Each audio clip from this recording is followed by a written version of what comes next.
這只黑猩猩居然明目張膽的在萌寵樂園裡抓小豚鼠，很快他就逮住了一只最猛的。趁着周圍沒人，猩猩急忙走到一旁，打開狗狗身上背包，悄悄把小豚鼠塞了進去。但猩猩並不着急離開，還嚣張的舉着相機，打算記錄這綁架現場的高光時刻。一聲咔嚓過後，成功拍下萌鼠蠢狗黑白配。這下猩猩終於滿意了，直接把小豚鼠放回了地面。搞這半天，原來猩猩只是想拍張照。小萌鼠們瞬間沒了脾气，赎金都準備好了，你给我整这出啊！告別了小豚鼠，兩個小家伙又來到兔子樂園。猩猩左看看右瞅瞅，找了大半天，卻發現樂園裡連根毛都沒有，見不到兔子。猩猩死不瞑目，於是他開始四處查探，非找到這兔崽子不可。就在這時，猩猩突然察覺到石洞下有動靜，他趕緊低頭查看，果然是你個兔崽子。猩猩一着急，一頭鑽進石洞追趕兔子，不料這兔崽子跑得比兔子還快。猩猩急忙追出石洞，用力拖拽狗繩，示意狗狗趕緊追。但狗狗很有原則，堅決表示不是狗洞，打死也不鑽，這是做狗的底線。可猩猩哪懂那麼多，發了狂似的繼續死命拖拽，三兩下的功夫就把狗狗拽了過來。由於用力過猛，自己也不慎摔倒在地，但這一摔剛剛好，因為猩猩發現那兔崽子正忙着幹飯，猩猩不想驚動幹飯兔，直接躺在地上就開始取景。只聽咔嚓一聲，成功拍下幹飯兔。好的，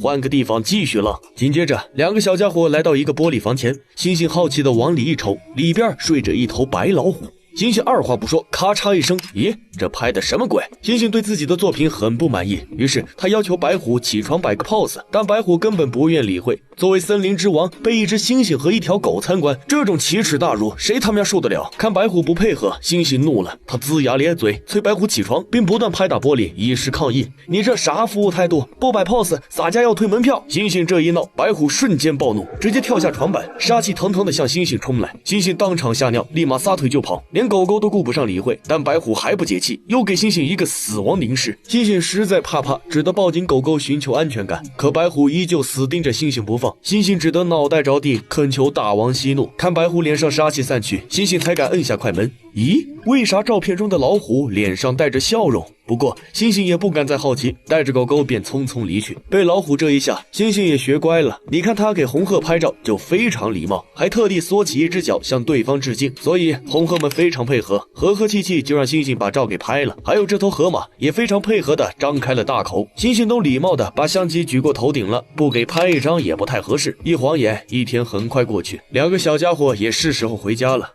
但猩猩突然又發現了好玩的，原來他被一旁的小矮馬吸引了。當他看到小朋友騎在馬上拍照，才突然想起逛了一整天，差點忘了給自己也拍張照留念。於是猩猩取下相機遞給工作人員，希望他幫自己拍得帥一點。工作人員遞給猩猩一頂牛仔帽，猩猩一戴上，荷爾蒙瞬間就上頭。他邁着雄壯的步伐走到矮馬前，大腳丫子向上一抬，這上馬姿勢簡直帥呆了，就連一旁的狗狗看了都羨慕不已。但工作人員卻說還可以再帥一點。猩猩思索片刻，兩腳一蹬，舉起右手，然後眼神堅定地看向指尖，但是總感覺還缺點什麼。於是猩猩大喝一聲：來人吶，取我方天畫戟來！